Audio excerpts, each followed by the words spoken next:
Hey everybody, we're back with another video, and about a week ago I showed you this document, and this is where the insurance company told the client they were only going to pay $4,000 for $14,000 worth of repairs. The client, through our help, got another $10,000 for $14,000. Here's what I want you to know and why this is so important.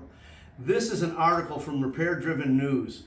In the last year, 3 teenagers, now these are all 3 gray-haired guys that work here at the shop, but 3 teenagers, and it's not funny, 3 teenagers were killed because they were in accidents with cars that were fixed with airbags that were aftermarket airbags.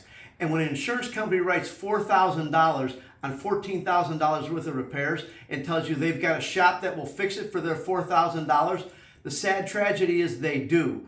At Sharp Auto Body, we care about your safety. That's why we advocate for our clients to get that additional $10,000, because we understand when you put your children, your spouse, the loved ones that you care about the most in that car, it's got to operate exactly the way they designed it and engineered it from the factory. And the only way it's going to do that is if it's repaired correctly with all the funds that it needs. So again, if you know anybody that's been in an accident and it's been repaired at a shop where the insurance company sent them there, we do free collision inspections, post-collision inspections, to make sure that car's been repaired correctly. So if we can help you out, give us a call today. Thanks.